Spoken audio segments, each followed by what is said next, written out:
Have you ever spent hours trying to craft the perfect sales pitch only to have no one buy from you when you finally share it with your audience? You spend hours agonizing over every word, rewriting till you're blue in the face, and finally arrive at a seductive sales message that's sure to have buyers rolling in by the dozen once you put it out there. But then once you put it out there and you share it with the world, something surprising happens. No one buys. Not a soul. Ouch! Hurts, doesn't it? Well, we've all been there, and if that's happened to you, here's what I think might be the problem. The mistake most people make has nothing to do with the sales copy, the ad creative, or even the offer itself. The mistake is putting the cart before the horse. Now here's what I mean by that. Whenever I look at one of the sales systems for one of my clients, often I find that it's upside down, inside out, and ass backwards. It's helter-skelter, higgledy-piggledy, and all out of order. And sometimes there's no system to it at all. They have no process in place for taking someone from potential prospect to paying customer. And that, my friends, is what we call a major problem. A lot of times people put too much focus on the foolish idea of, if I build it, they will come. Like customers will just magically fall out of the sky once you create your offer and share it with them. But sales don't work like that. Rarely can you stop a stranger cold dead in their tracks and convince them to buy from you and immediately fork over their hard-earned cash for your product, service, or offer. And I should know because I've tried to do this before myself and failed miserably. A passionate hobby of mine used to be screenwriting. Writing movie scripts for the big silver screen. Actors don't just show up on stage and start talking. Somebody actually has to write that stuff. Anywho, as you can probably imagine, breaking into Hollywood is a tough gig. There's only about 50 or so scripts that are sold each year. There's 50,000 that are written and submitted to Hollywood studios. So if you're going to make it in Hollywood as a writer, it's pretty tough to crack through all the competition, as you might imagine or expect. The challenge with that is, how's an unknown writer like me supposed to, pay the bills while I'm busy cranking out all these amazing screenplays and waiting to explode onto the Hollywood scene? Like it or not, I still had to buy groceries and pay the rent and all the other bills, even though I thought I was writing the next big Hollywood blockbuster. I didn't have time for that kind of stuff.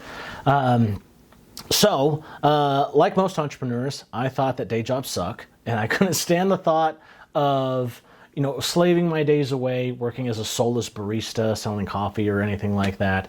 And so I had this genius idea. I thought that I would use my skills as a writer to become a script consultant.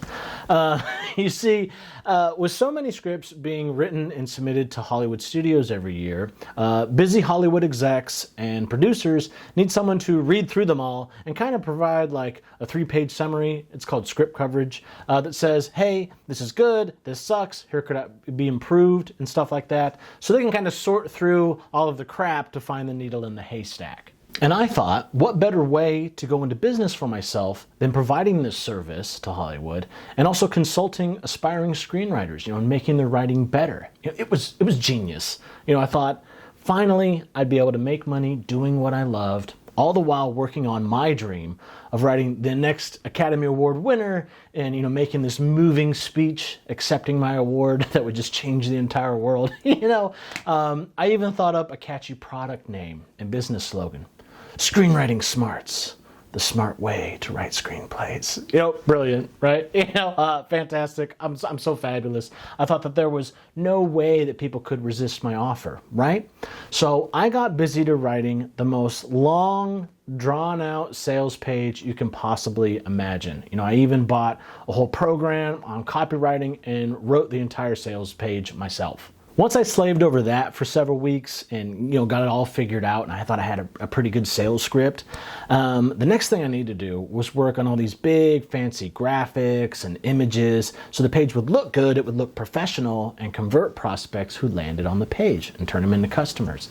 And so long story short, after spending a month creating this thing, I had this big, beautiful, gorgeous sales page that promoted my offer. And I thought this was it. I thought this would be where it all began. This would be part of my Hollywood legend when people would discuss my illustrious screenwriting career. So I hit the publish button on my WordPress site and, shared it on Facebook and a few screenwriting forums and groups that I knew about and, sat back and waited for the sales to come rolling in. I had worked so hard for this moment, and soon I thought I'd have more money than I knew what to do with. So, what better way to treat myself than to go out to lunch at a fancy, snooty, upscale restaurant and, while the money came rolling in. And, I thought by the time I got back from eating Pommes puree and deconstructed grilled cheese sandwiches and stuff like that, I'd be rich beyond belief and well on my way to becoming a millionaire. Or at least so I thought. But when I got back home, I was surprised to find that nobody had placed an order yet. And I thought, oh, well, they must be out to lunch like me, so I'll just give it some time. And, I thought I would, kill a few hours and watch my favorite movie, Braveheart, yelling, freedom, waiting for the sales to come rolling in. But they never did. Not that day, not the next day, or any day after that. And, a week later, I couldn't believe that I had wasted an entire month learning how to write sales copy and making this big sales page and all these graphics and layout and everything like that, only for it to all be for nothing and not get a single customer out of it. Zero. It sucked.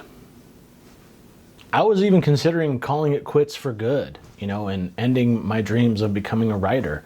I had wasted so much time, money, and energy into creating something that I thought would be, like the sure key to success. That's what all the sales and marketing gurus told me. All I needed was a sales page. But I felt like a fool for trusting them and failing so miserably. Was it me? Was it the sales page? Was it the offer? Was that the problem? Or, did I just suck? Was I just not good enough?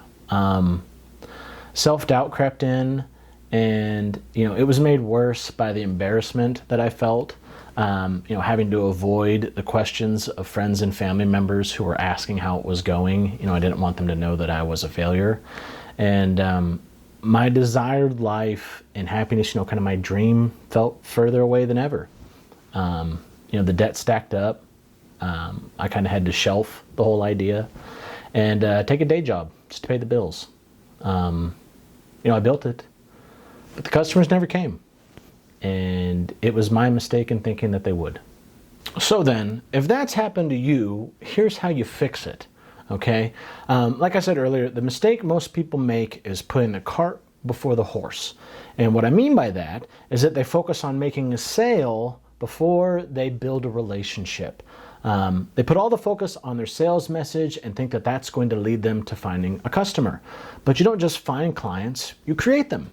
How? By building a relationship first. A relationship with you, your personal brand, a relationship from person to person. All businesses are people businesses. And so if you want to make a lot of sales, you need to focus on building a better relationship with your prospects first. Because there's only 3 reasons that someone won't buy from you. Okay. 1, they don't want what you have to offer. It's not the right thing for them. 2, they don't have any money to buy it. They can't afford it. Or 3, they don't trust your claims. They don't believe you. And, the first 2, that they've got to want it and they've got to have the money for it, are kind of like the basic requirements for becoming a potential customer. Because if they don't have those, the chances of them ever buying your offer are pretty low. But the third thing is the key thing. Trust. Because if they don't believe your offer and they don't believe you and your claims, your promises to them about the results that you'll get them, they're never going to buy it, no matter how good it seems. So how do you get it? How do you establish trust with your prospects? Simple. You do it by building a relationship through engagement with your personal brand. Engagement is the bridge that takes customers from skepticism and suspicion to confidence and commitment. That's when they make the decision to become a customer and buy from you and buy your product or service. You see, the fundamental idea behind personal branding is that it's much easier to sell people stuff when they already know you, like you, and trust you. When they've got a really good relationship with you and your personal brand, the decision to buy from you is easy. You'll rapidly accelerate the sales process. You're no longer a stranger that's trying to sell them something. You're a trusted guide that can help them navigate the problems of their life and help lead them to success. So the decision to buy from you is an easy one. But the key to personal branding is to position yourself in a way that naturally leads customers to trust you and ignore the millions of other marketers out there trying to get their attention. Because without a strong personal brand, you'll have no way to stand out from the crowd, and you'll just kind of get lost in the sea of voices out there trying to get your prospects' attention. So then, what do customers need to see your brand as being? Different, compassionate, and helpful. First, they must perceive you as different from them, the other advertisers out there. Because if it looks like a duck, swims like a duck, and quacks like a duck, then it's probably a duck as far as your customer is concerned. So don't be one. Second, they must find you compassionate. They must believe that you actually give a damn about their problems and the results that you can help them achieve. You're not just some scam artist that's in it for the money. And lastly, they must find you helpful. They must believe that you can help them get what they want. And the best way for you to do that, and for you to demonstrate that you can help them, is by actually helping them. What a novel idea. The best way for you to help your prospects and prove that they can trust you is by delivering what I call generous goodwill prior to them becoming a customer. By freely offering helpful information and advice, you will move your prospects one step closer to their goal and prove your ability to help them by demonstrating your competence. And what's best about all of this is that this information and advice costs you nothing, just a little bit of your time. By helping your prospects get one step closer to their goal and solve their problem, you've proved that they can trust you and that your offer works. Why? Because the proof of the pudding is in the eating. And when prospects get a taste of the free sample you have to offer, they can relax and know that they can trust you and that they'll get more of the same if they decide to order a second helping and buy from you. So now that you understand what the concept of generous goodwill is and why it can help you, how do you actually go about delivering it? What kind of content should it be? What kind of format should it be in? Good questions. There are 5 ways for you to deliver generous goodwill, and this video is an example of the first one, called helpful information.